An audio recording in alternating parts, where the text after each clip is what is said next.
Hello students, start करते हैं आज का लेक्चर। हमने लास्ट लेक्चर ऑफ मेटलर्जी में क्या देखा है, हम कुछ रिफाइनिंग के प्रोसेस पढ़ रहे हैं। ठीक है, पहला मेरा रिफाइनिंग का प्रोसेस था, आई थिंक लिक्विडेशन था। नेक्स्ट मेरा था डिस्टिलेशन, ठीक है, और सबसे लास्ट में मेरा था पॉलिंग प्रोसेस। ठीक है, तो ये हम अपने फोर्थ पार्ट में चल रहे हैं अपने चैप्टर के। ठीक है, फर्स्ट मेरा होता है कंसंट्रेशन ऑफ ओर, उससे अगला था ऑक्सीडेशन, मतलब जो मेरा ओर है उसको हम ऑक्साइड में चेंज करेंगे। उससे अगला होता है मेरा रिडक्शन, और उससे अगला होता है मेरा कौन सा, रिफाइनिंग ऑफ मेटल। ठीक है, तो इसके अंदर हमने तीन मेथड देख चुके हैं, कौन कौन से। फर्स्ट वन मेरा कौन सा, लिक्विडेशन, उससे अगला डिस्टिलेशन, उससे अगला पॉलिंग प्रोसेस, और फोर्थ नंबर स्टार्ट करते हैं आज। फोर्थ नंबर है मेरा पायरो मेटलर्जी या pyro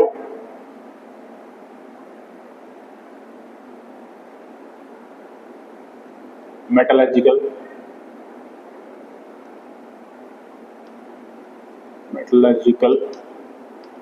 oxidation. Pyrometallurgical oxidation. ठीक है, तो पायरो मेटलर्जी यूज होती है किसके लिए, ऑक्सीडेशन के लिए। किसका oxidation, impurities of metal. Metal के अंदर जो भी इंप्योरिटीज है वो इसके थ्रू होती है। देखो अब ये होता क्या है, इसमें क्या होता है कि एयर ब्लास्ट थ्रू होता है, एक हॉट एयर ब्लास्ट, गर्म हवा पास होती है थ्रू मेटल। ठीक है, तो इसमें मैं लिख सकता हूं कि hot air blast passed through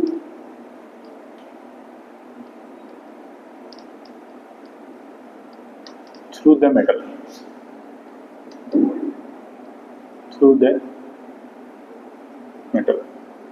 for किसके लिए, for oxidation of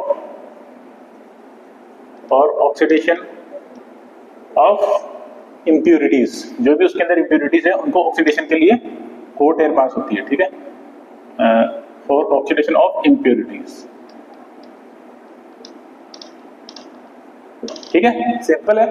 इसके अंदर दो टाइप के मेथड होते हैं। ठीक है, कि किस किस के लिए यूज आती है। पहला इसमें क्यूपलेशन, पहला कौन सा है, क्यूपलेशन। क्यूपलेशन किसके लिए यूज होता है, it is use for removal of lead.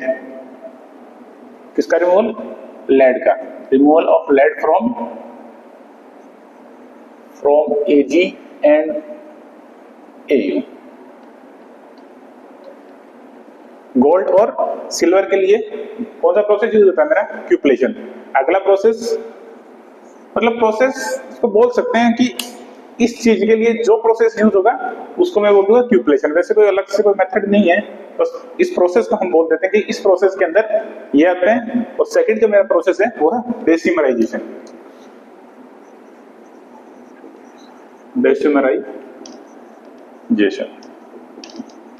ये किसके लिए यूज होता है, ये यूज होता है, it is used for removal of impurity, it is used for refining of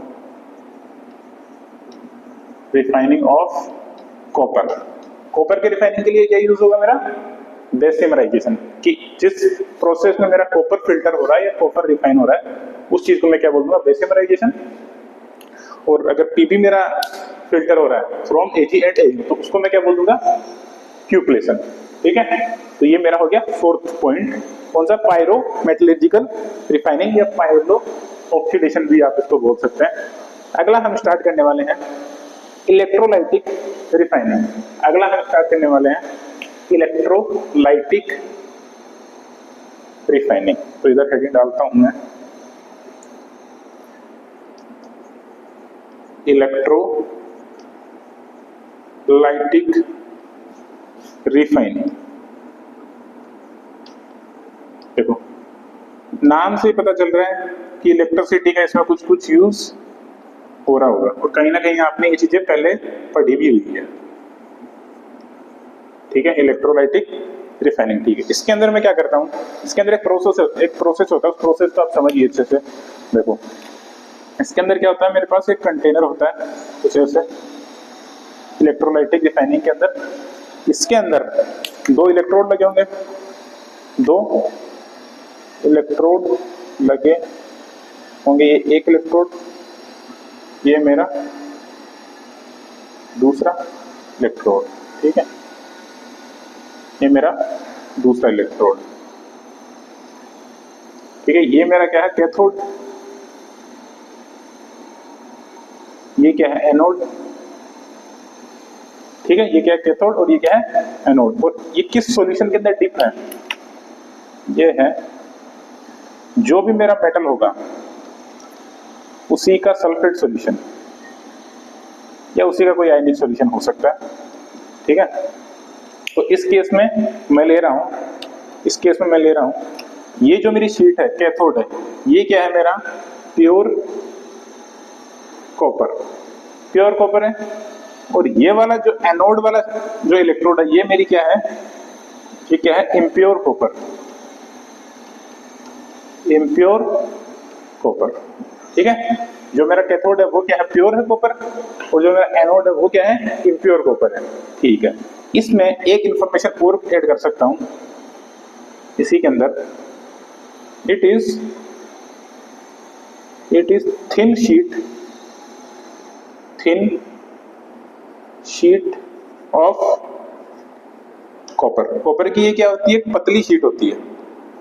ठीक है, और इसमें मैं लिख सकता हूं, क्या लिखूंगा, it is thick sheet of copper. ये वाली जो मेरी शीट है एनोड वाली, वो क्या है, मेरी थिक शीट है। और जो मेरा सॉल्यूशन है, जो मेरा सॉल्यूशन है वो कौन सा सॉल्यूशन होगा, CuSO4, कॉपर सल्फेट का सॉल्यूशन मेरे पास होगा। ठीक है, अब देखो ये मेरा कैथोड है, ये मेरा एनोड है। ठीक है, तो मैं इसको ऐसे लिखूं कि, या फिर सीधा लिखते हैं कि मेरे पास ये जो सॉल्यूशन है, इसके अंदर मेरे पास CuSO4 का सॉल्यूशन है, तो इसमें Cu2+ फॉर्म में रहेगा।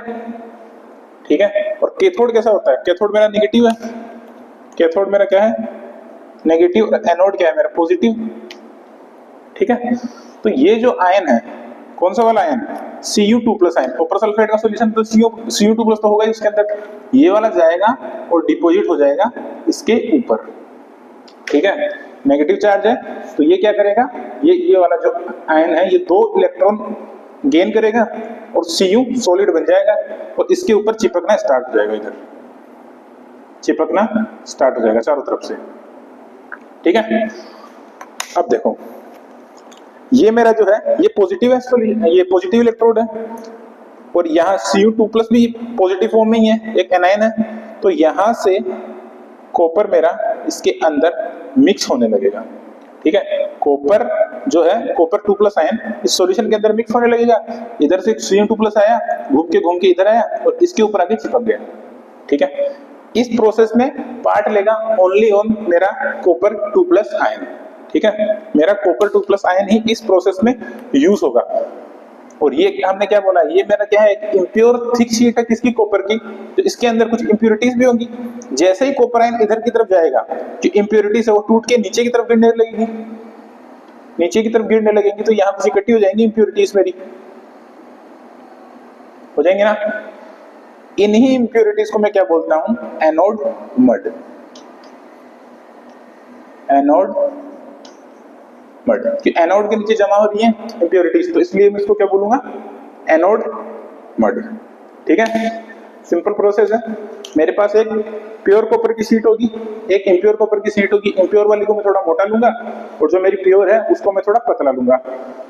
जैसे इसमें इलेक्ट्रिसिटी फ्लो करेंगे, इसमें negative charge, positive charge, Cu2+ की फॉर्म में है इसमें कॉपर 2+ आयन, तो जाएंगे और इसके ऊपर चिपकने लगेंगे इलेक्ट्रॉन, 2 इलेक्ट्रॉन गेन करके। ठीक है, और कैथोड के ऊपर क्या होगा, 2 इलेक्ट्रॉन लूज करके वो Cu2+ फॉर्म में आ जाएंगे। तो यहाँ पे मैं कुछ इसकी रिएक्शन लिखता हूँ कि कैथोड पे क्या हो रहा होगा और एनोड पे क्या हो रहा होगा। मैं लिखता हूँ at cathode, at cathode, cathode पे क्या हो रहा होगा, यहाँ पे कॉपर सॉलिड फॉर्म में जा रहा है तो Cu2+ ये 2 इलेक्ट्रॉन गेन कर रहा है और किस में चेंज हो जा रहा है, Cu सॉलिड के अंदर। ठीक है, Cu सॉलिड के अंदर चेंज हो गया।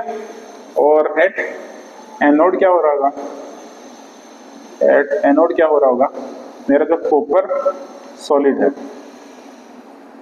ये चेंज हो रहा होगा किसके अंदर, ये चेंज हो रहा होगा किसके अंदर, Cu2+ 2 इलेक्ट्रॉन, ऐसे कुछ हो रहा होगा। कॉपर सॉलिड है तो Cu2+ में और 2 इलेक्ट्रॉन में चेंज हो रहा होगा। ठीक है, सिंपल प्रोसेस है। इस प्रोसेस के थ्रू मेरा जो कॉपर मेटल मुझे मिल रहा है वो कितना प्योर होता है, वो एक हाई प्योर मेटल है। इसको एक हाई एफिशिएंसी भी बोलते हैं, क्योंकि देखो इसमें जो मेटल मेरा यूज हो रहा है खाली कॉपर 2+ यहाँ से जाके इधर चिपक रहा है, इंप्योरिटीज मेरी सारी की सारी इंप्योरिटीज नीचे जमा हो जा रही है। तो इस प्रोसेस के थ्रू तो लिख सकता हूं मैं यहाँ पे purity of copper obtained by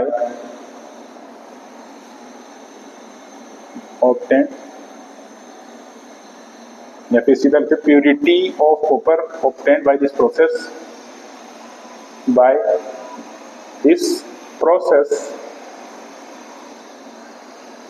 is 99.5%।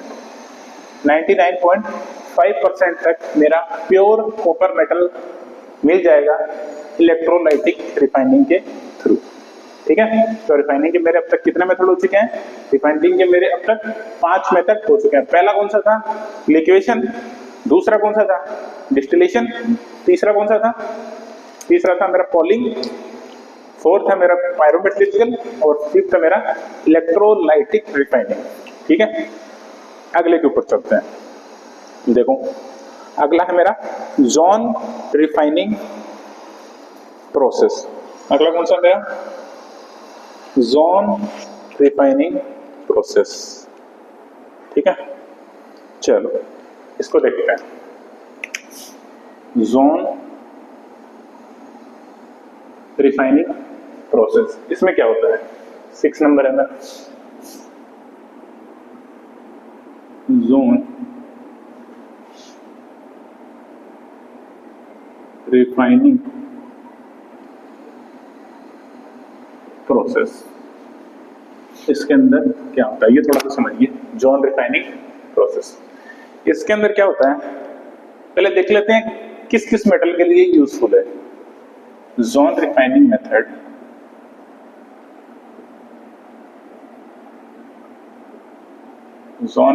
Method ये प्रोसेस इज यूज्ड फॉर किस किस के लिए, यूज्ड फॉर सेमी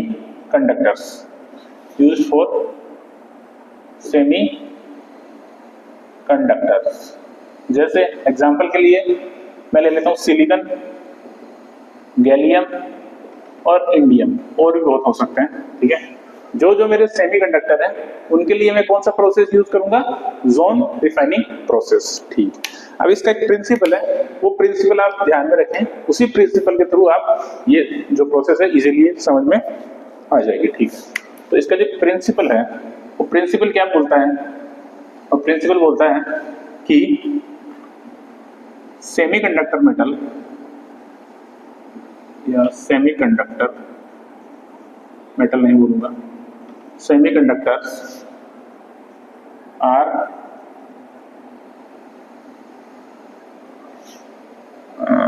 soluble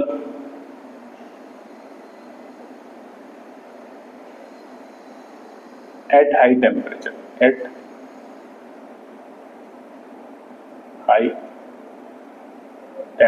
ठीक है, सेमीकंडक्टर्स जो होते हैं वो सोल्यूबल होते हैं हाई टेम्परेचर, मतलब उनका मेल्टिंग पॉइंट थोड़ा सा कम होता है तो वो मतलब लिक्विड फॉर्म में चेंज हो जाता है, सोल्यूबल। ठीक है, यही है। ठीक है, ओके, तो थोड़ा सा अगर मैं टेम्परेचर बढ़ाऊंगा तो मेरे जो सेमीकंडक्टर्स हैं वो सोल्यूबल फॉर्म में आ जाएंगे, ठीक है।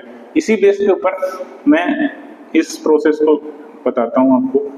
मेरे पास सपोज ये एक रोड है, किसकी? सेमीकंडक्टर की रोड है, ठीक है। इसके अंदर ये मेरी सेमीकंडक्टर की रोड है, ठीक है। और मैं इसको बता सकता हूँ इट इज, या फिर बाद में लिखेंगे ये वाली चीज। स्टार्ट में तो मैं बताना चाह रहा हूँ कि ये जो रोड है मेरी इम्प्योर रोड होगी, ठीक है। अगर इम्प्योर रोड होगी तो मेरे पास एक यहाँ पे एक हीटर है, हीटर, ठीक है। ये क्या है? Movable heating coil. ये मेरी कॉइल है जो हीट करती है, ठीक है। ये इसके चारों तरफ है, ठीक है। जैसे ये मेरा क्या है, सेमीकंडक्टर का रोड होगा और इसके चारों तरफ मेरी हीटर मूव करेगी, ठीक है, गर्म जो हीटर होगा, ठीक है। तो यहाँ पे एक चीज बताओ, ये जो मेरा फोम होगा इधर वाला, ये सॉलिड स्टेट में होगा कि ये तो नॉर्मल टेम्परेचर पे है। गर्म तो खाली इसके अंदर वाला एरिया होगा, मतलब ये जो एरिया होगा यही खाली गर्म होगा। ये मेरा किस फॉर्म में है? लिक्विड, लिक्विड जोन भी बोलते हैं इसको, लिक्विड जोन फॉर्म में, लिक्विड फॉर्म में, ठीक है। तो एक चीज बताओ कि इसके अंदर जैसे ही मैं देखो इस हीटर को इधर से उधर मूव करूंगा, ठीक है, जैसे ही मैं हीटर को इधर से उधर मूव करूंगा, जो मेरी सेमीकंडक्टर और उसकी जो इंप्योरिटीज है, ठीक है, वो मेल्ट होने लगेगी। जैसे ही मैंने यहाँ पे इसको रखा, ये मेल्ट होना स्टार्ट हुआ, फिर मैंने थोड़ा आगे किया इसको, ठीक है, तो मेरी जो इंप्योरिटीज है वो साथ साथ आगे चलती जाएंगी, ठीक है। क्योंकि मेरी जो इंप्योरिटीज है वो भी क्या होती हैं? सोल्यूबल होती हैं एट हाई टेम्परेचर, ठीक है। वो हमेशा हाई टेम्परेचर के अंदर सोल्यूबल होगी। जैसे जैसे मैं इसको आगे बढ़ाऊंगा, जैसे जैसे मैं इसको आगे बढ़ाऊंगा, इंप्योरिटीज भी मेरे साथ साथ आगे चलती जाएंगी, ठीक है। जैसे जैसे इसको आगे बढ़ाऊंगा इंप्योरिटीज भी मेरी साथ साथ आगे चलती जाएंगी, क्योंकि अभी देखो इधर का सॉलिड फॉर्म है, इधर का सॉलिड फॉर्म है, ये लिक्विड फॉर्म है, तो इंप्योरिटीज इधर है। थोड़ा सा इसको आगे किया तो इंप्योरिटीज भी थोड़ी आगे सब जाएंगी, क्योंकि वो सोल्यूबल है, ठीक है। इंप्योरिटीज भी सोल्यूबल है, या फिर मैं इसको एडिट करके लिख सकता हूँ कि सेमीकंडक्टर्स एंड इंप्योरिटीज, इसको लिख सकता हूँ semiconductors and impurities, impurities are soluble at high temperature, ठीक है। तो अब जो मेरी इंप्योरिटीज है वो भी सोल्यूबल हो जाएंगी, तो धीरे धीरे इसको आगे खिसकाऊंगा तो इंप्योरिटीज आगे खिसकती जाएंगी। इस प्रोसेस को जब मैं बार बार करूंगा, बार बार करूंगा, बार बार करूंगा, तो मेरी यहाँ पे सारी की सारी इंप्योरिटीज आ जाएंगी। तो यहां पे लिख सकता हूं होल इंप्योरिटीज कलेक्टेड, ठीक है। सारी की सारी इंप्योरिटीज मेरी यहां आ जाएगी। और अब मैं क्या कर दूंगा, इस पार्ट को तोड़ के बाहर कर दूंगा, इस पार्ट को हटा दूंगा, और ये जो मेरा बचा है, ये जो मेरा बचा इधर का पार्ट, ये मेरा प्योर सेमीकंडक्टर होगा। ये क्या है? मेरा प्योर सेमी कंडक्टर। ये क्या है? मेरा प्योर सेमी कंडक्टर है। आ रही बात समझ में? इसमें मैं क्या करता हूँ, तो कुछ नहीं, इसके अंदर मैं एक हीटिंग कॉइल यूज करता हूँ, क्योंकि प्रॉपर्टी होती है कि जो सेमीकंडक्टर और उसकी जो इंप्योरिटीज है वो हाई टेम्परेचर पे इजीली मेल्ट हो जाती हैं। तो जैसे जैसे मैं इसको आगे करते जाऊंगा, इंप्योरिटीज मेरे साथ साथ चलती जाएंगी। तो ऐसे बार बार करने पे जो मेरी सारी की सारी इंप्योरिटीज है वो इस एंड पे इकट्ठी हो जाएंगी, और इस एंड को लास्ट में मैं ब्रेक कर दूंगा, तो इंप्योरिटी सारी बाहर हो जाएंगी। और जो मेरा ये वाला पार्ट बचता है, ये वाला पार्ट मेरा प्योर सेमीकंडक्टर बच जाएगा, ठीक है। ऐसा हम कर सकते हैं, इजी चीजें हैं, ठीक है। चलो ये बात हुई। आगे मैं करता हूं तो वेपर रिफाइनिंग, इसको मिटाते हैं।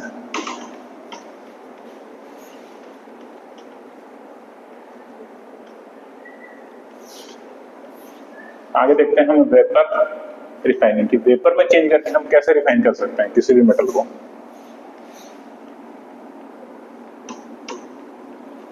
वेपर रिफाइनिंग,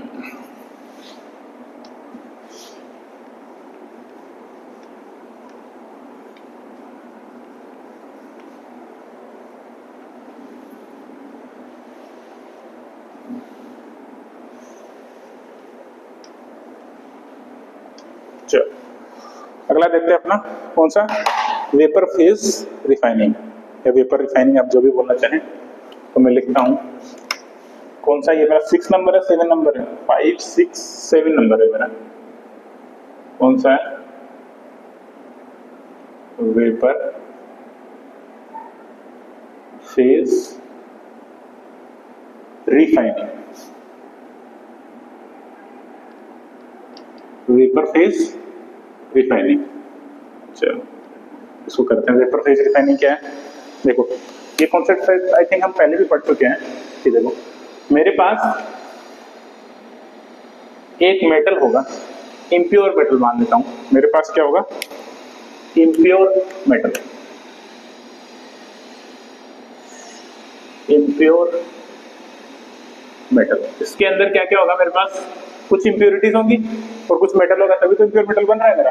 क्या क्या होगा इसके अंदर, कुछ मैं लिख सकता हूं इंप्योरिटीज है, इंप्योरिटी है और मेटल, ठीक है। अब मैं क्या करूंगा,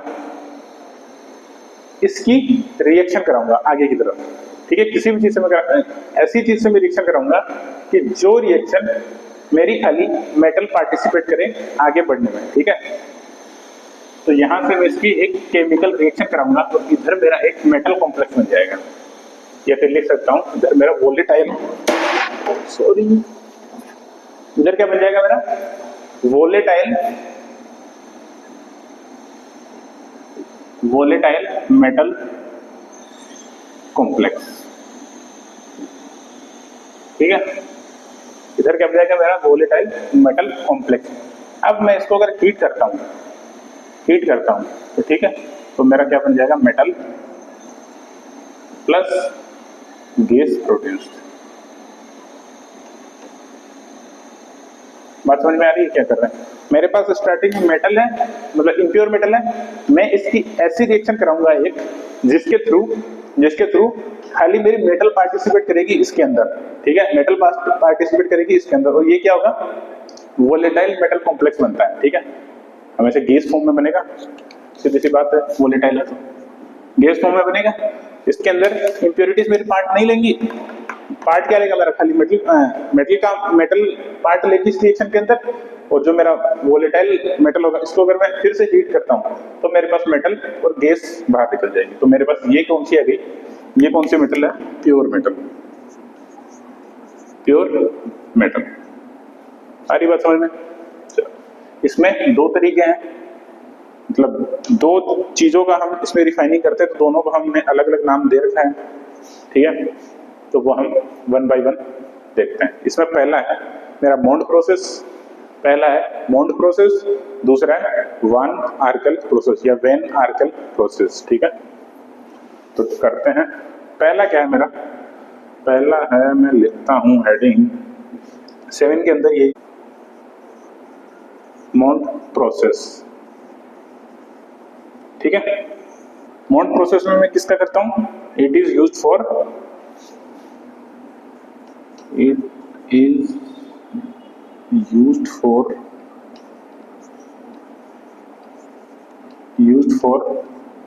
refining of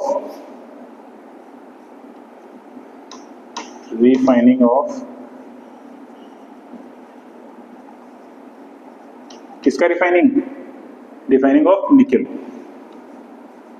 ठीक है। निकल के रिफाइनिंग के लिए मैं क्या यूज करूंगा, मॉन्ड प्रोसेस। देखो अब क्या करते हैं, मैं निकल की रिएक्शन कराऊंगा, इम्प्योर निकल लिख देता हूं, निकल, और ये निकल कौन सा है मेरा, इम्प्योर है, ठीक है, इम्प्योर है। इसके अंदर कुछ इम्प्योरिटीज भी होंगी और निकल भी होगा। इसकी रिएक्शन में कराऊंगा कार्बन मोनोऑक्साइड से, ठीक है, कार्बन मोनोऑक्साइड से, ठीक है। तो इसका एक कॉम्प्लेक्स बनता है Ni निकल कार्बोनिल NiCO4, ठीक है। ये इसका एक कॉम्प्लेक्स बन रहा है, ठीक है। और ये क्या होता है, वोलेटाइल होता है in nature, volatile in nature. अब मैं क्या करूंगा, इसको बैलेंस कर दूं क्या, 4 लिख देता हूं, ठीक है। अब मैं क्या करूंगा, इसको अगेन हीट कर देता हूं, इसको अगेन हीट कर देता हूँ, इसका होता है 350 डिग्री, 350 केल्विन टू 370 केल्विन। ठीक है, इस टेम्परेचर पे अगर हीट करूंगा तो मेरा निकिल अलग आ जाएगा, निकिल अलग आ जाएगा और carbon monoxide as a gas remove हो जाएगी, carbon monoxide as a gas remove हो जाएगी। तो इस तरीके से मैं क्या कर सकता हूं, प्योर निकल, इस तरीके से मैं, ये कौन सा निकल है, पहले वाला कौन सा था, इम्प्योर था, ये वाला कौन सा है, प्योर। और एक्चुअल में आई थिंक इसका टेम्परेचर जो होता है वो 450 to 470 होता है, ये आप देख लेना जो भी इंफॉर्मेशन है। ठीक है, तो मोल्ड प्रोसेस में मैं किसका रिफाइनिंग करता हूँ, निकल का रिफाइनिंग करता हूँ। इसका रिएक्शन किसके साथ करूंगा, कार्बन मोनोऑक्साइड के साथ। मेरा कॉम्प्लेक्स क्या बनेगा, NaCO4। इसको अगर मैं अगेन हीट करता हूँ तो मेरा निकल बनेगा और CO एज ए गैस बाहर निकल जाएगी। ठीक है, अगला जो है मेरा वो है वॉन आर्केल प्रोसेस। अगला जो है मेरा ये क्या है, वैन आर्केल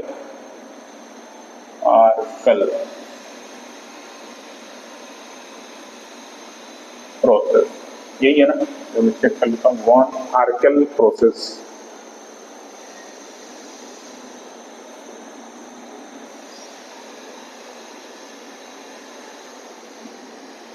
आर्केल प्रोसेस, ठीक है। अगला कौन सा है मेरा, वॉन आर्केल प्रोसेस। इसके अंदर ये किस के लिए यूज होता है, यूज फॉर किसके लिए, इसे लिखते हैं यूज फॉर किसके लिए, ये होगा जिरकोनियम के लिए, बिस्मिथ के लिए और आई थिंक टाइटेनियम के लिए होता है, आई थिंक सो, बिल्कुल ही टाइटेनियम के लिए होता है। 3 एलिमेंट इसमें यूज होता है, जिरकोनियम, बिस्मिथ और टाइटेनियम। ठीक है, एग्जांपल लेते हैं जिरकोनियम का। जिरकोनियम, इसके मैं रिएक्शन किसके साथ कराऊंगा, आयोडीन के साथ। इसका कॉम्प्लेक्स क्या बनता है, इसका कॉम्प्लेक्स रहेगा ZrI4। तो यहाँ पे 2 आयोडीन में यूज कर लेता हूँ। ठीक है, अब मैं क्या करूंगा, इसको अगेन हीट करूंगा तो क्या बनेगा मेरा product, zirconium plus 2I2 gas. ठीक है, ये गैस वोलेटाइल है जो बाहर निकल जाएगी और ये भी क्या मेरा एज ए गैस फॉर्म में ही होगा, लेकिन इसको जब मैं हीट करूंगा तो मेरी मेटल बन जाएगी। ये क्या है मेरी प्योर, ये क्या है प्योर मेटल है, और ये क्या है मेरी impure metal, impure metal. Participate क्या करेगा, कौन करेगा रिएक्शन में, खाली मेरी मेटल पार्टिसिपेट करेगी, जो मेरी इम्प्योरिटीज है वो पार्टिसिपेट नहीं करेंगी। ठीक है, और एक चीज लिख पे हीट करते हैं कितने डिग्री पे, ये आई थिंक होता है 1400 केल्विन। ठीक है, पेपर फेस रिफाइनिंग भी आसान है। देखो क्या करते हैं, इसके अंदर मेरा मेटल होता है, इम्प्योर मेटल, ऑब्वियस बात है, उसकी हम रिएक्शन करेंगे किसी भी सब्सटेंस के साथ। तो वो जो भी सब्सटेंस है वो खाली रिएक्ट करना चाहिए किसके साथ, मेटल के साथ, इम्प्योरिटीज के साथ रिएक्ट नहीं करना चाहिए। ठीक है, तो इसमें मैं निकल का करता हूँ, कौन से प्रोसेस के थ्रू, मोल्ड प्रोसेस के थ्रू निकल का करता हूँ। तो इसमें निकल का करूंगा मैं किसके साथ रिएक्शन, कार्बन मोनोऑक्साइड के साथ। तो मेरा क्या बनेगा, NaCO4। ये इसको ऐसे लिखूं क्या, NaCO4। ठीक है, ऐसे लिख सकता हूँ। ओके, तो ये बना, ये गैस फॉर्म में बनेगा। इसको अगेन मैं हीट करता हूँ तो मेरा निकल बनेगा, वो कार्बन मोनोऑक्साइड रिलीज हो जाएगी, जो मेरा प्योर निकल बनेगा। इसके अगला है वन आर्केल प्रोसेस। इसके अंदर मैं किसके लिए, इसको मैं किसके लिए यूज करता हूँ, जिरकोनियम, बिस्मिथ और टाइटेनियम। ठीक है, तो एक जिरकोनियम का एग्जांपल लेके देख लिया कि अगर इसकी मैं आयोडीन के साथ रिएक्शन करता हूँ तो ZrI4 बनेगा। इसको अगेन मैं हीट करूंगा 1400 केल्विन पे, तो मेरा जिरकोनियम बनेगा और 2 आयोडीन गैस रिलीज हो जाएगी और ये मेरा प्योर जिरकोनियम बनेगा। ठीक है, चलो अभी तक देखो आपका मेटलर्जी ऑलमोस्ट खत्म हो चुका है। अब हमको अलग अलग मेटल की मेटलर्जी देखनी है। ठीक है। अभी तक हमने मिक्स में मेटलर्जी देखा है कि प्रोसेस, उसके 3-4 प्रोसेस थे कि पहले ये करना है, फिर वो करना है, फिर वो करना है, ठीक है। जैसे पहले क्या कंसंट्रेशन करना है, फिर उसको ऑक्साइड में चेंज करना है, फिर रिडक्शन करना है, ठीक है। और फाइनल प्रोसेस क्या है मेरा, उसको रिफाइन करना है। ये मेरे कुछ बेसिक स्टेप्स है। यही होता है एक प्रोसेस, किसी भी मेटल को उसके प्योर मेटल फॉर्म में चेंज करना, इंप्योरिटीज से अलग करना, ठीक है। लेकिन अब हम एक एक मेटल का देखेंगे। हमारे पास कुछ इंपॉर्टेंट मेटल है जो आपसे सीधे एग्जाम में पूछे जा सकते हैं, इसलिए हमारे पास 3-4 मेटल है। कॉपर है, आयरन है, ठीक है, एल्यूमिनियम है। इन सब का हम मेटलर्जी 1 बाय 1 पढ़ने वाले हैं। तो आज हम एक मेटल का मेटलर्जी पढ़ेंगे। वो कौन सा है मेरा, आयरन। वो कौन सा है मेरा, आयरन।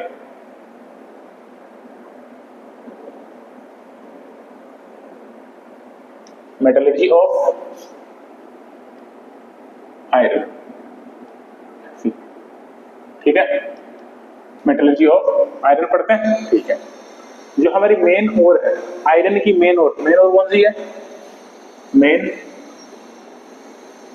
ओर कौन सी है, Fe2O3.2H2O, Fe2O3.2H2O, ये मेरी मेन ओर है। ऐसा नहीं कि और कहीं पे आयरन मिलता नहीं, मिलता होगा, लेकिन ये मेरी एक इंपॉर्टेंट ओर है जिसको हम जनरली यूज लेते हैं, ठीक है। इसको क्या बोलते हैं, हेमेटाइट।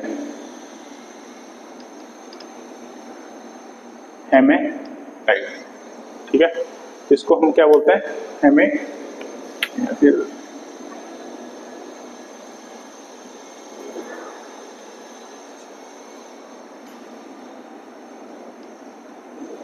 हेमेटाइट, ठीक है। ये मेरी मेन ओर है किसकी, आयरन की, ठीक है। अब मैं क्या करूंगा, सबसे पहला स्टेप क्या था मेरा, कॉन्सेंट्रेशन ऑफ ओर। पहला स्टेप क्या था मेरा,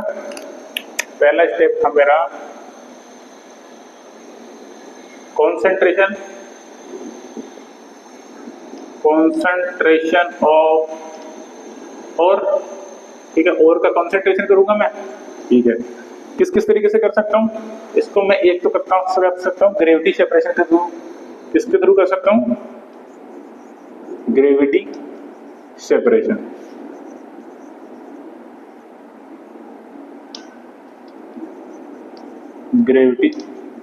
के थ्रू कर सकता हूं। अगला मेरे पास 2 तरीके से मैं कर सकता हूं। देखो, आयरन का ओर है तो सीधी सी बात है कि मैग्नेटिक कलेक्टर तो उसमें होगा ही होगा, ठीक है। तो इसको मैं कर सकता हूं मैग्नेटिक रिफाइनिंग, या फिर इसको मैं लिख सकता हूं इलेक्ट्रोमैग्नेटिक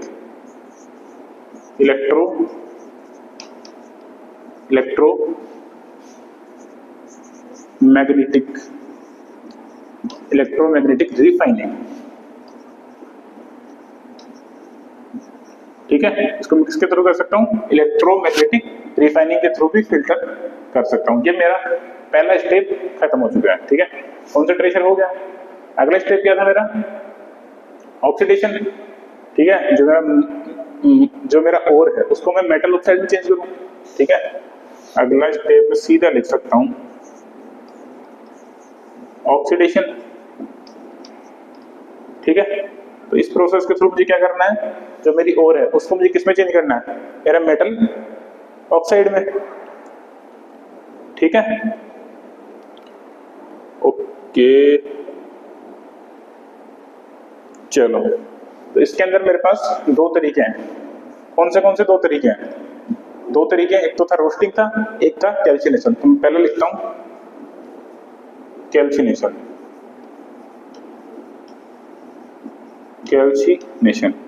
में क्या होता था, हीटिंग ऑफ और विदाउट प्रेजेंटिंग एयर, मतलब in presence of air. Calcination क्या होता है कि हीटिंग ऑफ और इन एब्सेंस ऑफ एयर, कि एयर की प्रेजेंस ना होनी चाहिए, वहां पे एयर प्रेजेंट ना होनी चाहिए, तो उसकी एब्सेंस में मुझे इसको हीट करना है। किसको, इसकी ओर को। मेन ओर क्या है, ये इसकी मेन ओर है, ठीक है। क्या है, Fe2O3.2H2O। इसको मैं जैसे हीट करूंगा हीट करूंगा, खाली हीट कर रहा हूँ, एयर का कोई प्रेजेंस नहीं है, तो क्या क्या होगा मेरा Fe2O3 प्लस 2H2O, वाटर मेरा बाहर निकल जाएगा। ठीक है, ये मेरा पहला प्रोसेस था। कौन सा? कैल्सिनेशन। इसमें एक और होता था ऑक्सीडेशन के लिए, कौन सा? कैल्सिनेशन। इसके लिए होता था रोस्टिंग। रोस्टिंग रोस्टिंग में क्या करते थे? एयर की प्रेजेंस में मैं इसको हीट करता हूँ। ठीक है, रोस्टिंग में क्या करता हूँ? इसको एयर की प्रेजेंस में हीट करता हूँ। ठीक है, तो देखो जितना भी मेरे पास Fe2O3 वो तो इस प्रोसेस के थ्रू Fe2O3 में चेंज हो जाएगा, और थोड़ा बहुत बचा हुआ होगा, अगर थोड़ा बहुत मेरा ये भी बचता है FeO, ठीक है, आयरन ऑक्साइड, इसकी अगर मैं रिएक्शन करा दूंगा किसके साथ? O2 के साथ, तो मेरा प्रोडक्ट क्या बनेगा? प्रोडक्ट वही सेम बनेगा, Fe2O3। ठीक है, इसको बैलेंस करूं तो इधर 2 आ जाएगा। ठीक है, ठीक है, ठीक है। तो रोस्टिंग में क्या कर रहा हूं? हीट कर रहा हूं, यहां पे लिख देता हूं इन एब्सेंस ऑफ एयर। ठीक है, और यहां पे मेरी क्या है? एयर प्रेजेंट है। आई बात समझ में? तो यहां पे मेरा जो आयरन का ओर है वो ऑक्साइड में चेंज हो चुका है। ठीक है, रोस्टिंग हो गया यहाँ पे। अब देखो रोस्टिंग के अंदर एक बेनिफिट क्या है, हमने पहले भी देखा है कि रोस्टिंग जब हम करते हैं, जो मेरी नॉन मेटेलिक इंप्योरिटीज है, ठीक है, जो मेरी नॉन मेटेलिक इंप्योरिटीज है in the process of roasting, वो सारी की सारी इवोपरेट हो जाती है, एज ए गैस फॉर्म में बनके वेपर, मतलब वेपर बनके वो निकल जाती है। ठीक है, तो इसके अंदर लिखता हूं कि नॉन मेटेलिक impurities।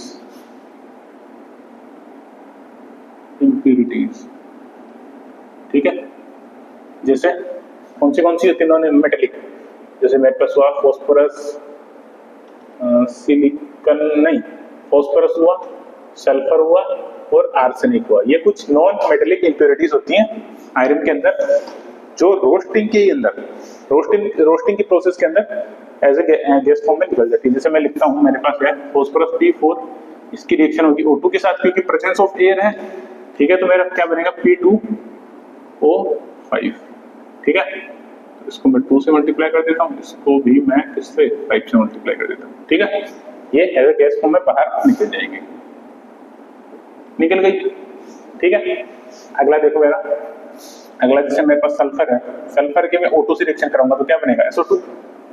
ये SO2 गैस में बाहर निकल गया। ठीक है, जो भी मेरी नॉन मेटेलिक इंप्योरिटी होंगी वो बाहर निकल जाएंगी। मेरे पास आर्सेनिक है, इसकी मैं ऑक्सीजन से रिएक्शन कराऊंगा तो क्या बनेगा? AS2O3, AS2O3। ठीक है, तो इस तरीके से मेरा जो रोस्टिंग है वो वाला स्टेप कंप्लीट हो जाएगा। अगला मेरा जो स्टेप है, देखो यहां तक क्या हो चुका है मेरा? ऑक्सीडेशन वाला स्टेप कंप्लीट हो चुका है। अगला मेरा है थर्ड क्या है? रिडक्शन ऑफ किसका? रिडक्शन ऑफ मेटल ऑक्साइड,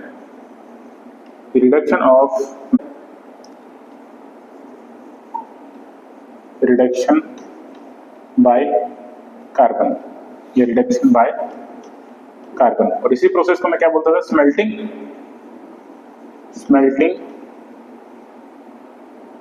ठीक है, तो जब ब्लास्ट फर्नेस होता था, कुछ याद आ रहा है कि ब्लास्ट फर्नेस होता था, उसके अंदर अलग अलग मेरे जोन होते थे। ठीक है, कंबशन जोन होता था, रिडक्शन जोन होता था। ठीक है, ऐसे अलग अलग टाइप के जोन होते थे। उसमें पहला जोन कौन सा है मेरा? पहला कौन सा जोन है मेरा? पहला है I think combustion zone, combustion zone. ठीक है, कंबशन जोन, इसके अंदर क्या होगा? मेरा कार्बन होगा, इसकी रिएक्शन किससे होगी? O2 से, हाई टेम्परेचर रहेगा। ठीक है, केल्विन, तो मेरा बनेगा CO2। ठीक है, और इसमें एक और होगा आई थिंक, अब मेरा स्टार्ट होगा कौन सा? Reduction zone. हाँ, अब मेरा स्टार्ट होगा कौन सा? Reduction zone. इसके अंदर क्या होगा, रिडक्शन जोन के अंदर मेरा जो CO2 बना था, CO2 की रिएक्शन किसके साथ होगी, कार्बन के साथ, क्योंकि कार्बन के थ्रू ही हो रहा है, ठीक है। तो मेरा प्रोडक्ट क्या बनेगा, CO2 सॉरी CO कितना CO 2CO। तो अब जो मेरा यहाँ पे क्या बना था, Fe2O3 था, Fe2O3 ये रिएक्ट कर लेगा किसके साथ, CO के साथ।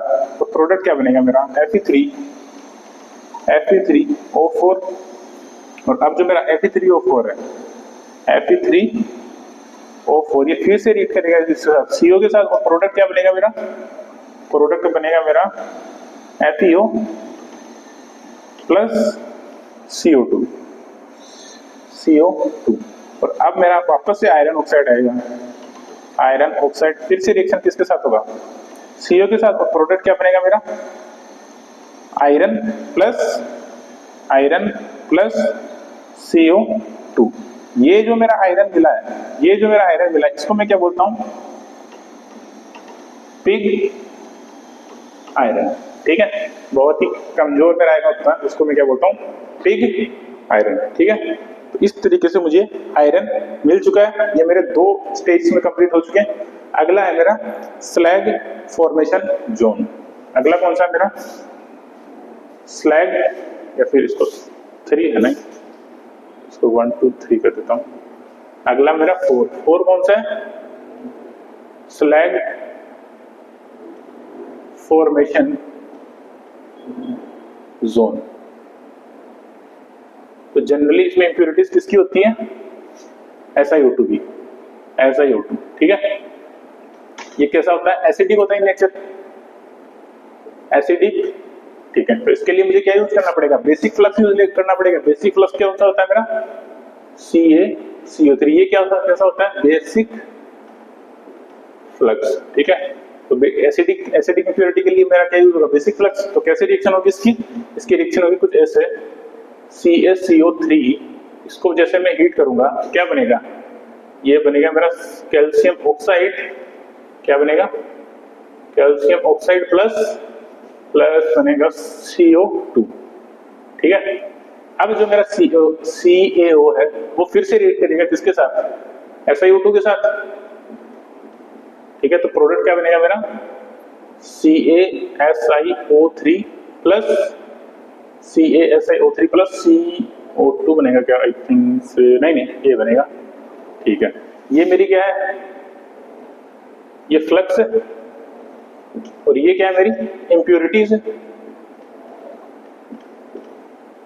और ये क्या बना मेरा, ये क्या है मेरा स्लैग, जो किससे बचाता है, ऑक्सीडेशन ऑफ मेटल के ऑक्सीडेशन से भी हमको क्या, मेटल को बचाता है, ठीक है। अगला है मेरा फ्यूजन जोन। फ्यूजन जोन, इसके अंदर क्या होगा, मोल्टन मेटल। इसमें मोल्टन मेटल हमको मिलती है कहां पे, अर्थ में। जो मेरा फर्नेस है, ब्लास्ट फर्नेस, क्योंकि सारा का सारा किसमें हो रहा है, ब्लास्ट फर्नेस के अंदर हो रहा है, ठीक है। अगला है मेरा फ्यूजन जोन। इसको मैं लिख सकता हूं कि molten metal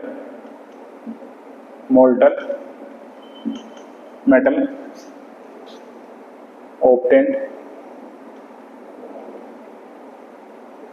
at the earth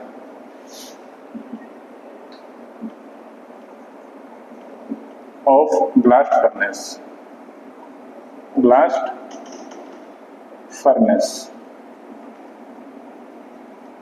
ठीक है। ब्लास्ट फर्नेस के जो अर्थ में मेरा जो मोल्टन मेटल है वो कलेक्ट हो जाएगा, ठीक है। और ये हमने देखा है कि ये जो आयरन मुझे मिलेगा ये कौन सा होता है, पिग आयरन, ठीक है। तो पिग आयरन को मुझे कास्ट आयरन में चेंज करने के लिए क्या करना पड़ेगा, उसका ऑक्सीडेशन कराना पड़ेगा। मतलब उसकी जो इंप्योरिटीज है पिग आयरन के अंदर, देखो यहाँ पे मैं चीज लिख देता हूँ कि पिग आयरन कितना होता है, इसमें आयरन का परसेंटेज, इसमें होता है आयरन होता है ऑलमोस्ट 93%। आयरन होता है कितना, 93%, और 5% इसमें होता है कार्बन, ठीक है। ये इसका कॉम्पोजिशन है। पिग आयरन कन्वर्टेड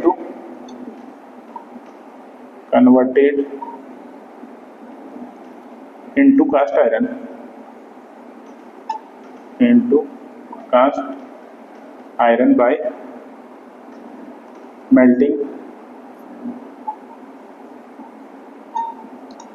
विथ, किसके साथ मेल्ट कराएंगे, स्क्रैप आयरन, स्क्रैप आयरन। जैसे ही मैं इसको स्क्रैप आयरन के साथ चेंज करूंगा तो मेरा जो पिग आयरन है वो चेंज हो जाएगा किसके अंदर, कास्ट आयरन के अंदर। और कास्ट आयरन के अंदर, कास्ट आयरन के अंदर आई थिंक मेरी जो इम्प्योरिटीज होती हैं वो होती हैं, या फिर कास्ट आयरन में लिखता हूं, कास्ट आयरन, इसके अंदर जो मेरा कार्बन का परसेंट है वो ऑलमोस्ट होता है 2.5 to 5%। ठीक है, उसमें तो फिक्स है कार्बन कितना होगा, ये किसका परसेंट है, कार्बन परसेंट, बाकी जो बचा मेरा आयरन। ठीक है, इसके अंदर 5% कार्बन होता है, इसके अंदर मेरा ओनली 2.5 to 5% कार्बन होता है। ठीक है, आगे इसके देखो एक और टाइप है, मैं इधर लिख देता हूं। ठीक है, इधर लिख लो। आगे देखो आयरन के जो टाइप होते हैं वो टाइप हम पढ़ेंगे, आज क्लास खत्म करेंगे। अगला टाइप है मेरा व्हाइट कास्ट आयरन, अगला है मेरा व्हाइट कास्ट आयरन और ग्रे कास्ट आयरन। ठीक है, इधर लिख देता हूं मैं, जो आयरन होता है उसी के अलग अलग टाइप है, तो ये फिर लिख देता हूं कास्ट आयरन। इसके दो टाइप है, पहला है मेरा व्हाइट कास्ट आयरन और ये जो है मेरा क्या है, ग्रे कास्ट आयरन। ठीक है, ये क्या है मेरा ग्रे कास्ट आयरन। जो मेरा व्हाइट कास्ट आयरन है इसी को मैं क्या बोलता हूँ, सीमेंटाइट। ठीक है, और किसके फॉर्म में रहता है, ये Fe3C इस फॉर्म में रहता है।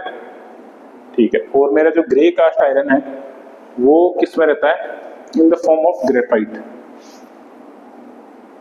Carbon is present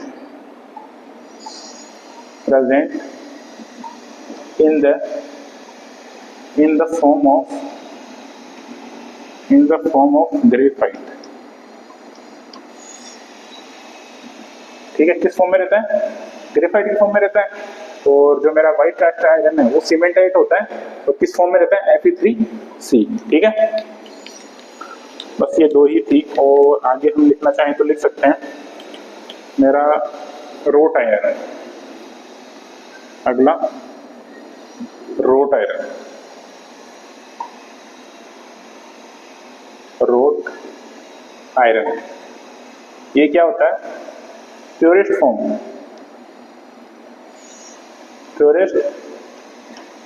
of iron. Iron की जो प्योरेस्ट फॉर्म है वो कौन सी होती है, मेरी रोट आयरन। इसके अंदर आई थिंक होता है 0.2% कार्बन, 0.2% कार्बन। ठीक है, बाकी जो बचा मेरा आयरन। ठीक है, ये टफ होता है, ठीक है, और हाईली मेलेबल होता है, हाईली मेलेबल, हाईली मेलेबल होता है। ठीक है, तो ये कुछ प्रॉपर्टी है रोट आयरन, प्योरेस्ट फॉर्म होता है, टफ होता है और हाईली मेलेबल होता है। आगे एक और चीज आती है, स्टील। स्टील क्या है, स्टील क्या है, steel is alloy of iron and carbon. ठीक है, अलग अलग टाइप के स्टील होते हैं, तो उसमें अलग अलग अमाउंट ऑफ आयरन होगा और कार्बन होगा। जनरली स्टील के अंदर मेरा 0. या फिर इसके अंदर होता है आई थिंक 1% कार्बन, या फिर 1% कार्बन एंड 99% आयरन। ठीक है, ये होता है स्टील के अंदर, ये वेरी होता है। देखो इसमें कोई फिक्स नहीं होता है, अलग अलग मतलब रेंज होती है इसकी। अगर मुझे देखना पड़ेगा कि मुझे किस पर्पस के लिए यूज करना है स्टील, ठीक है, जिस पर्पस के लिए मुझे यूज करना पड़ेगा स्टील, उसी के अकॉर्डिंग मैं मिक्सिंग करूंगा इन दोनों की, ठीक है, उसी रेशियो में वो डिपेंड करता है। 300-400 टाइप के अलग अलग टाइप के स्टील होते हैं, ठीक है, तो इनका रेशियो चेंज करेंगे तो अलग अलग टाइप का स्टील मेरा बनता जाएगा, ठीक है। तो स्टील मेरा प्योर आयरन नहीं होता है, वो होता है एलॉय होता है, किस किस का, कार्बन का और आयरन का, ठीक है। तो यही कुछ मेरा एक क्लासिफिकेशन था, किसके लिए, आयरन की मेटलर्जी के लिए। ऐसे ही हम 1 by 1 बाकी और भी मेटल्स हैं उनकी मेटलर्जी देखेंगे। तो आज के लिए इतना ही है, थैंक यू।